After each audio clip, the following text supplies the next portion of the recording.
요한복음은 예수님의 7가지 기적을 기둥으로 해서 기록되어 있습니다.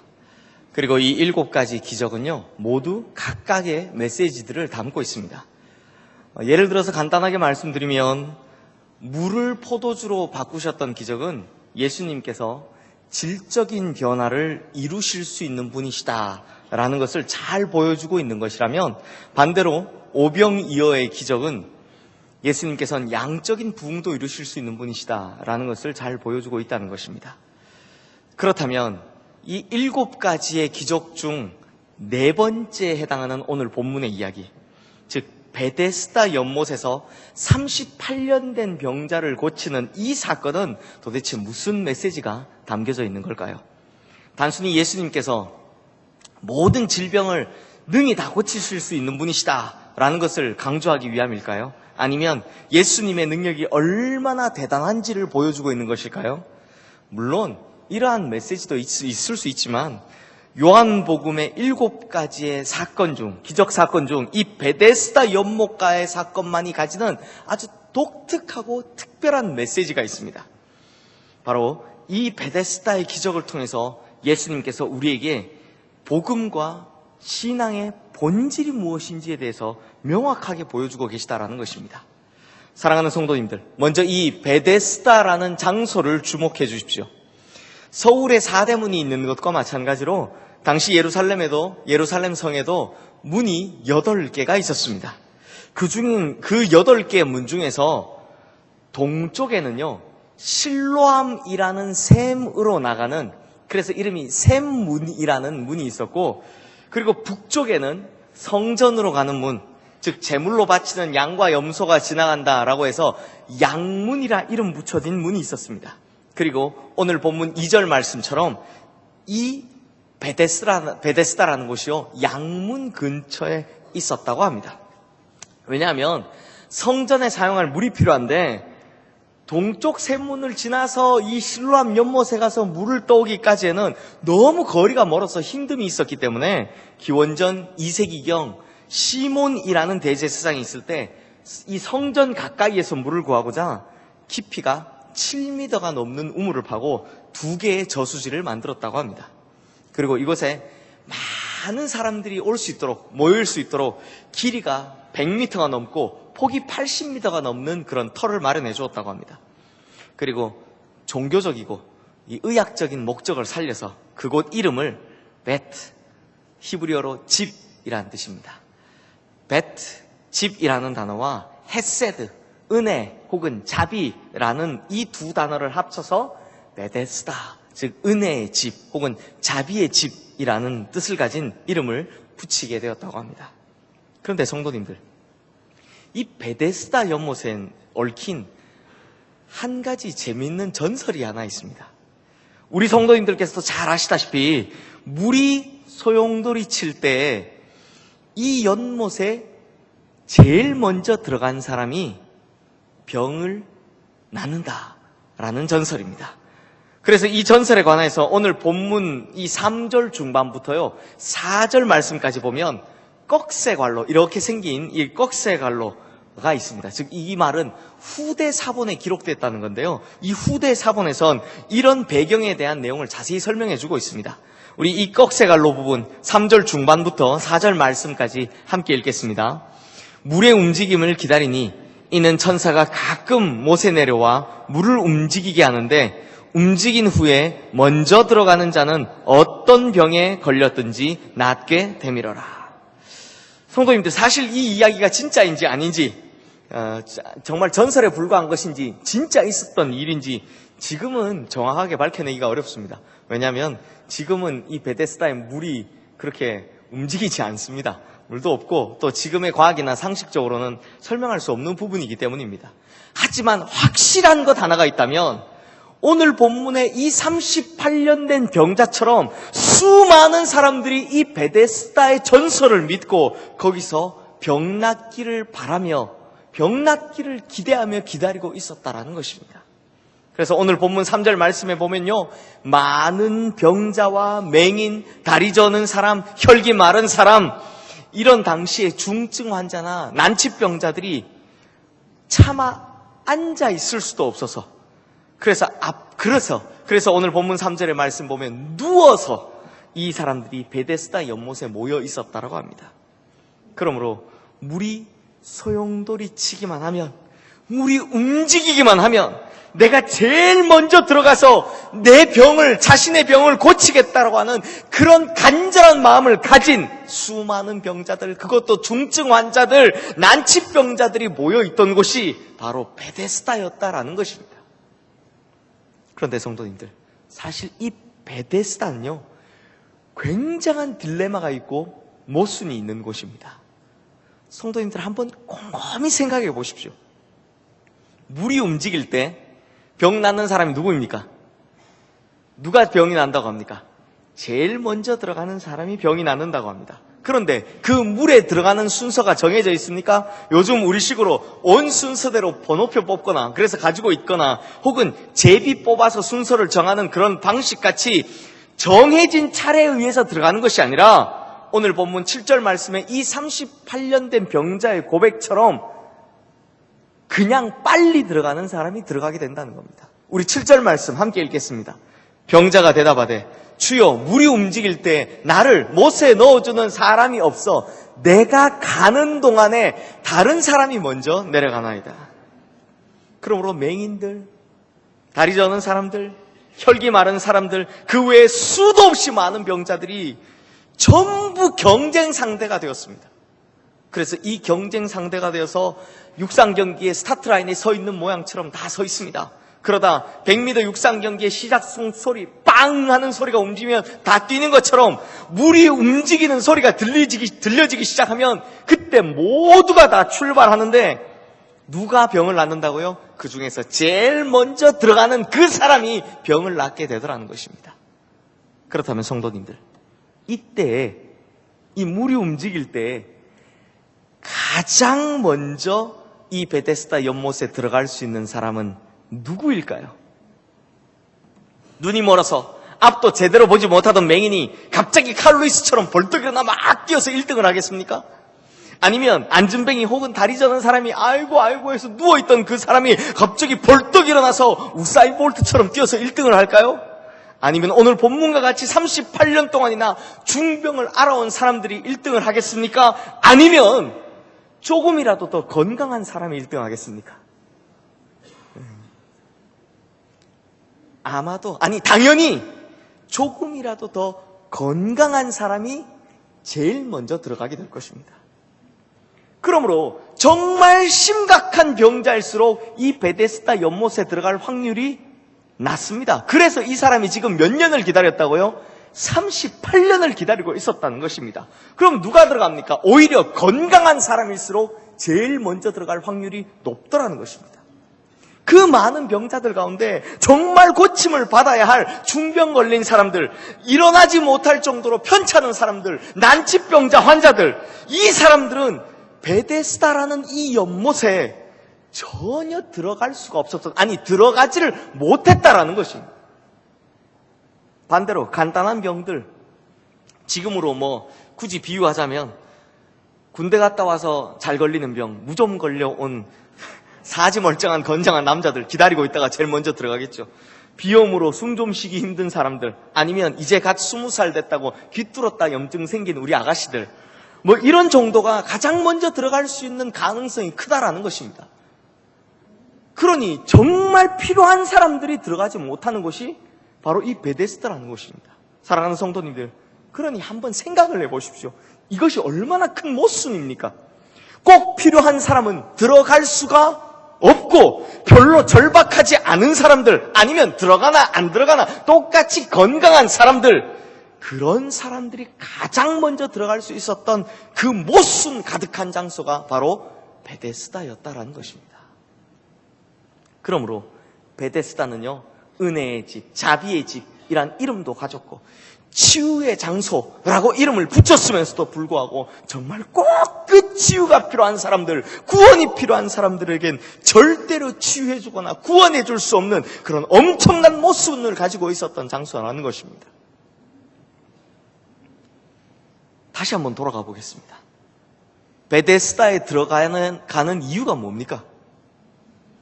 네, 병을 고치기 위해서, 병을 낫기 위해서입니다. 그런데 어떻게 해야 베데스다에 들어가서 병을 고칠 수 있습니까? 건강해야 합니다. 건강해야 들어갈 수 있다는 겁니다. 그런데 엄밀하게 말하면 건강하면 들어갈 필요가 있습니까? 없습니까? 없는 거죠. 바로 이것이 베데스다가 가지고 있는 엄청난 딜레마, 엄청난 모순이라는 것입니다. 그런데 성도님들, 이 베데스다가 왜 요한복음에 기록되어 있을까요? 이 베데스다 연못 사건이 우리에게 보여주는 것이 있습니다. 왜냐하면 이 베데스다의 딜레마가 사실은 온 인류의 딜레마이기 때문입니다. 무슨 말이냐? 바로 율법 앞에 서 있는 인간의 모습이기 때문입니다.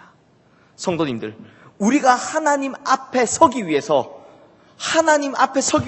어떻게 해야 됩니까? 어떤 모습이어야 됩니까? 원래는 율법의 요구대로 다 순종해서 절대로 죄나 흠이 없어야 하는 모습입니다. 즉 성결하고 거룩한 모습이어야 합니다. 그러면 그 율법에 순종하기 위해선 우리의 영적인 상태가 어떤 상태여야 합니까? 영적으로 건강해야 합니다. 영적인 능력을 겸비해야 합니다. 그런데 우리의 실상은 어떻습니까? 우리는 영적으로 완전히 다 파산한 사람들입니다. 절대로 하나님의 율법을 다 지킬 수 없는 사람들입니다. 죄인들이고 흠 많은 사람들입니다. 심지어 사도 바울마저도 로마서 7장 18절에서 19절 말씀에서 자신이 이런 고백을 하지 않습니까? 내 속 곧 내 육신에 선한 것이 거하지 아니하는 줄을 아노니 원함은 내게 있으나 선을 행하는 것은 없노라. 내가 원하는 바 선은 행하지 아니하고 도리어 원하지 아니하는 바 악을 행하는도다라고 고백하고 있지 않습니까? 이것이 인간입니다. 이것이 우리의 모습이라는 것입니다. 그러니 순종하고 싶은데 순종할 수 있는 능력이 없는 것이 우리의 모습입니다. 나쁜 습관들, 잘못된 죄의 반복들, 이런 것들 다 끊어내고 싶은데 그럴 능력이 없는 것이 바로 우리의 모습이라는 것입니다. 주님께 나와서 부르짖고 싶고 또 헌신하고 싶은 마음은 있는데 그렇게 살지 못하는 연약한 존재가 바로 우리들이라는 겁니다. 그러니 우리에게 제일 필요한 것이 무엇입니까? 구원입니다. 그런데 율법으로 구원받기엔 우리는 너무나 병든 모습이더라는 것입니다. 건강하지를 못하더라는 것입니다. 그러므로 이 베데스다가 바로 율법 앞에 서 있는 인간, 우리의 모습을 이야기해주고 있더라는 것입니다.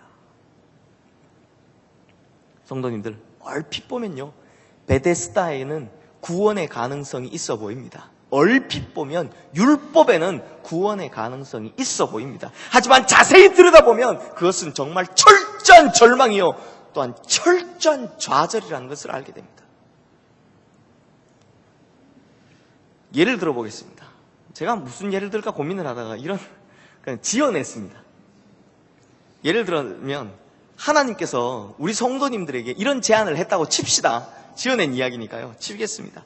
야, 내가 어떤 사람하고 100m 달리기를 해서 네가 이기면 내가 너 구원해 줄게 라고 했다고 칩시다. 그럼 저 같은 사람은요, 지금은 살이 쪄서 좀 안 되지만 예전에는 달리기를 좀 했기 때문에 가능성 있는 이야기처럼 들립니다. 왜냐하면 제가 학창시절에서 전교에서 손가락 첫 번째, 두 번째 뽑힐 정도로 잘 달렸습니다. 육상 선수였습니다. 그래서 지금부터 이제 살 빼고 다이어트하고 또 몸도 만들고 열심히 연습을 해서 이제 몸을 만들었습니다. 자신감 가득 찬 모습으로 스타트 라인에 서서 이제 몸을 풀며 막 이러면서 대기를 하고 있습니다. 그때 같이 뛸 선수들이 등장하기 시작합니다. 1번 레인 우사인 볼트, 2번 레인 칼 루이스, 뭐 이런 식으로 세계 신기록 보유자들, 막 그냥 뛰어도 9초대 뛰는 사람들이 줄줄이 나오면 아니 동네에서나 잘 뛰던 제가 어떻게 이긴단 말입니까?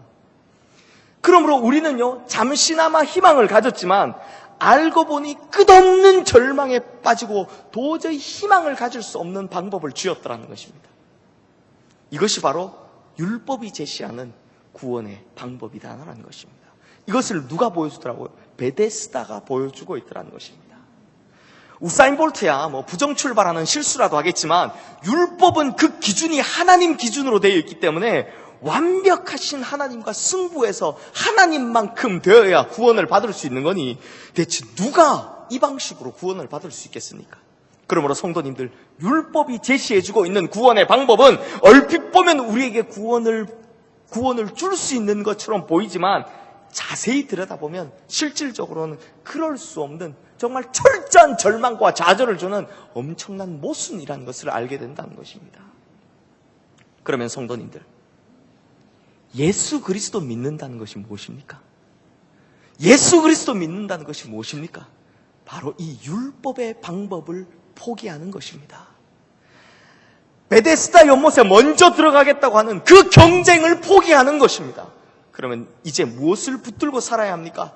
우리를 능히 고치시고 살리시는 바로 예수님, 예수 그 이름 하나 붙들고 살아야 하는 것, 이것이 예수 그리스도 믿는다라는 것입니다. 그래서 이렇게 예수 믿는 사람들은 이런 기도를 합니다. 주님, 나는 연약합니다. 나는 아무것도 할 수 없습니다. 나는 기어서라도 저 베데스다에 들어갈 수 없는 사람입니다. 율법의 방식으로는 도저히 저 구원의 문을 통과할 수 없는 사람입니다. 그러므로 주님, 이제 나에게 진정한 은혜를 베풀어 주시옵소서. 예수 그리스도 이름으로 나를 구원해 주시고 붙들어 주시옵소서 라고 기도해야 진정한 그리스도인이라는 것입니다. 바로 이것이 예수 그리스도를 믿는 자들의 모습이고 그들의 기도라는 것입니다. 그래서 갈라디아서 2장 16절 말씀에서 사도 바울은요, 이렇게 구원의 방법을 이야기하고 있습니다. 사람이 의롭게 되는 것은 율법의 행위로 말미암음이 아니요 오직 예수 그리스도를 믿음으로 말미암는 줄을 알므로 우리도 그리스도 예수를 믿나니 이는 우리가 율법의 행위로서가 아니고 그리스도를 믿음으로써 의롭다함을 얻으려 함이라. 율법의 행위로서는 의롭다함을 얻을 육체가 없느니라.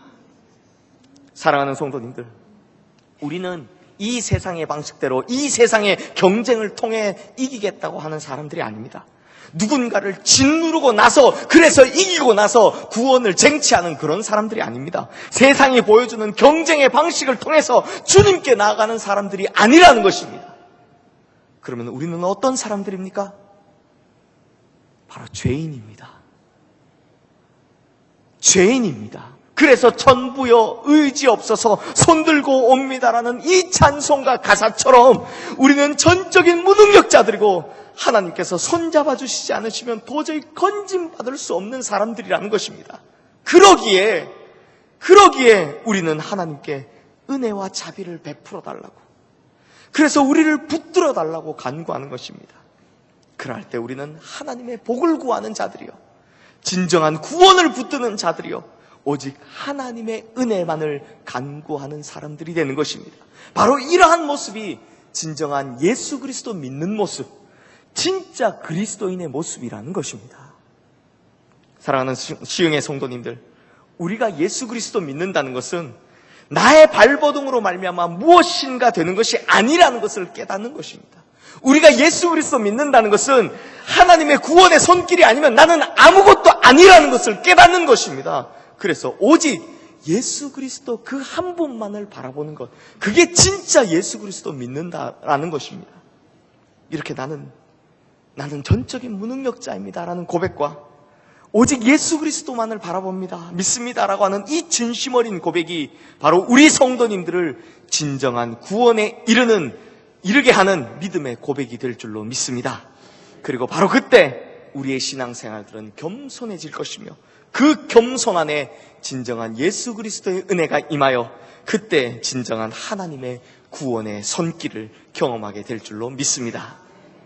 이제 말씀을 마무리하겠습니다. 사도행전 3장에 보면 3장은 이렇게 시작합니다.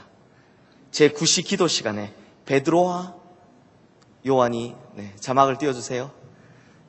제9시 기도 시간에 베드로와 요한이 성전에 올라갈새 나면서 못 걷게 된 이를 사람들이 메고 오니 이는 성전에 들어가는 사람들에게 구걸하기 위하여 날마다 미문이라는 성전문에 두는지라. 성도님들, 나면서부터 못 걷게 된 이 사람, 이 안진뱅이가 지금 어디에 앉아있다고 합니까? 바로 미문이라고 하는 성전으로 들어가는 문입니다. 그리고 이 사람이 하고 있는 일이 무엇이었다고 합니까? 구걸, 즉 돈 달라라는 것입니다. 그런데 성도님들, 뭔가 이상하지 않습니까? 한번 생각해 보십시오. 그가 성전 문 앞에 앉아 있다면 그가 해야 되는 일이 뭡니까? 그가 걸을 수 없는 이것을 두고 하나님께 고쳐달라고 간절히 기도하는 것이 마땅할 터인데, 아니 적어도 그것이 성전을 지나가는 문이라면 수없이 지나가는 하나님을 믿는다는 사람들이 그를 위해 기도해줘야 마땅할 터인데, 적어도 대제사장과 같은 종교 지도자들이 있다면 그를 기도해주고 응당히 일으켜 고쳐주었어야 할 터인데, 이 사람이 지금까지 방치된 채로 뭘 하고 있었다고 합니까? 바로 구걸입니다. 돈 달라고 성전 문 앞에서 돈 달라고 하고 있었다는 것입니다. 왜 그렇습니까? 바로 이 안진뱅이뿐만 아니라 그곳을 지나가는 모든 하나님을 믿는다는 사람들이 무엇이 본질인지, 무엇이 진짜인지 그것을 잊어버리고 잃어버렸기 때문입니다.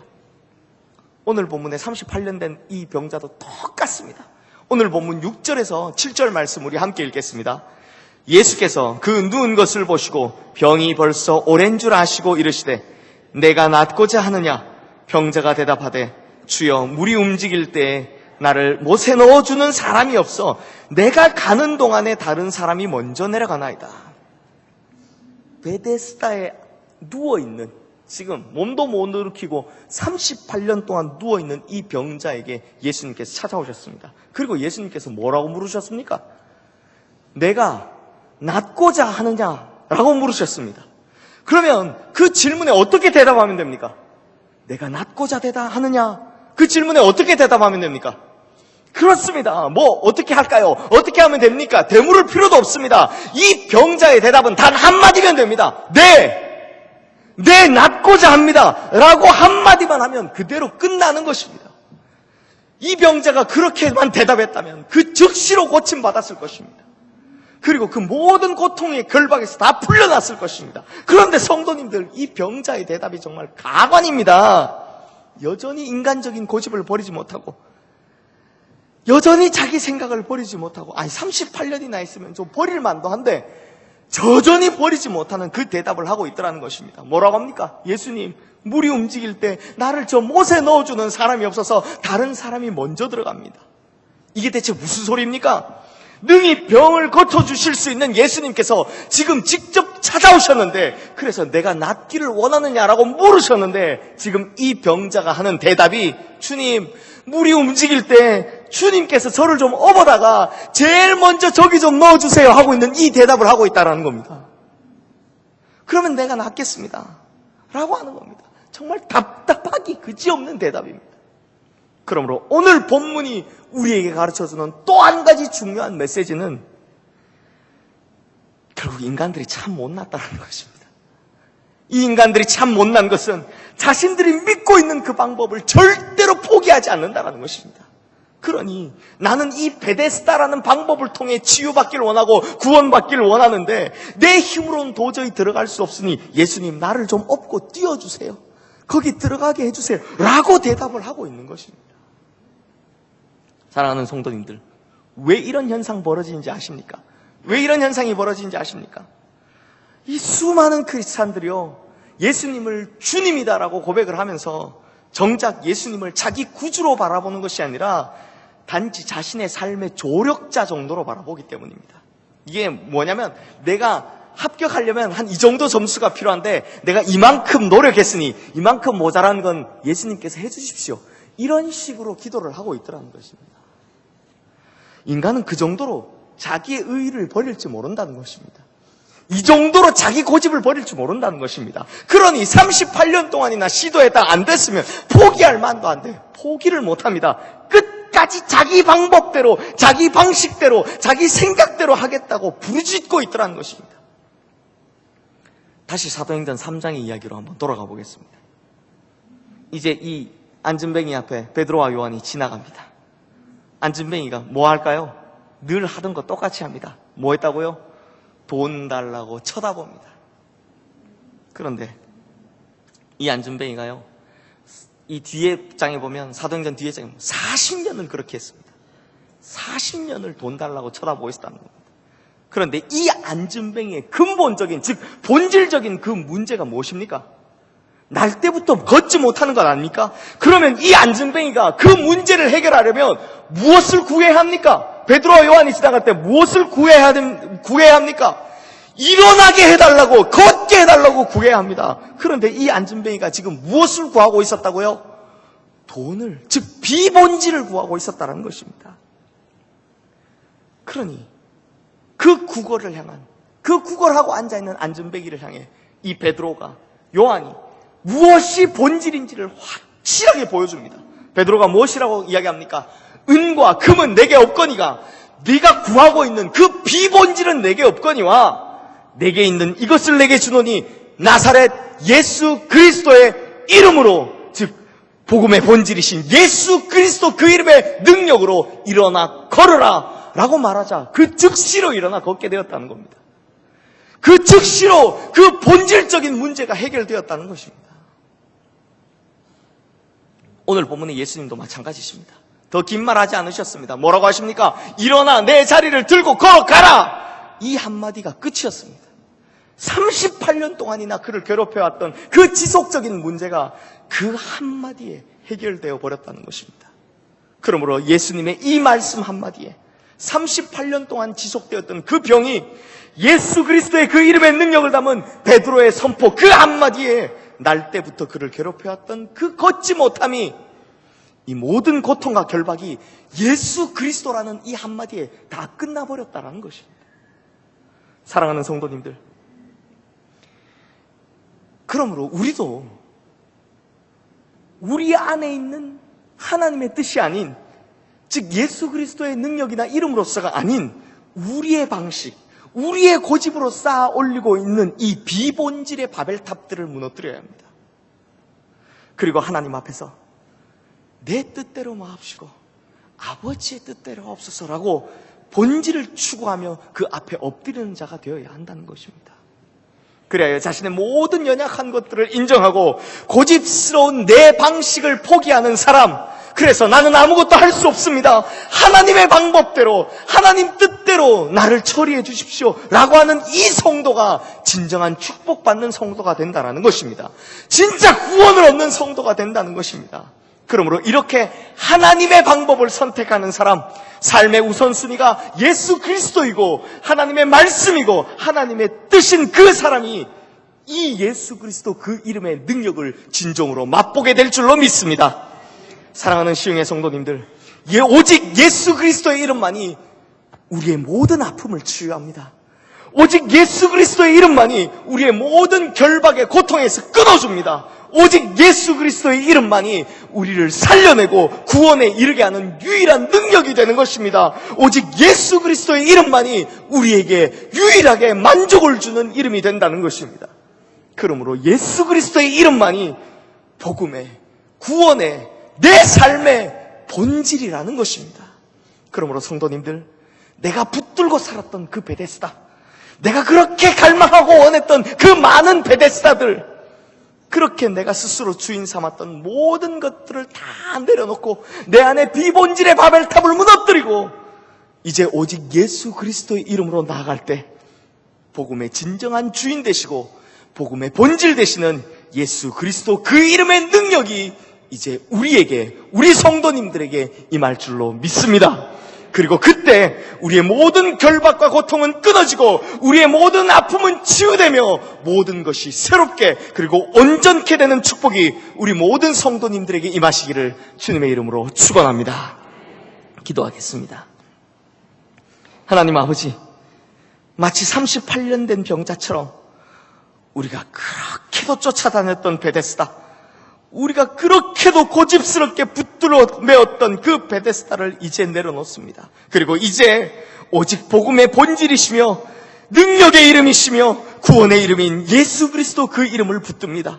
이제 그 이름의 능력이 우리에게 임하여 모든 결박과 고통은 끊어지고 아픔은 치유되며 모든 것이 새롭게 변하고 온전케 되는 놀라운 축복을 경험하게 하여 주시옵소서. 오직 예수 그리스도 그 이름의 능력이 얼마나 대단한지를 우리가 경험하게 하시고 우리가 보게 하시고 우리가 체험하게 되는 그 은혜가 우리 성도님들의 삶에 넘치게 하여 주시옵소서. 죽은 자도 일으키시는 그 능력의 이름, 우리 주 예수 그리스도의 이름으로 기도드립니다. 아멘. 모두 자리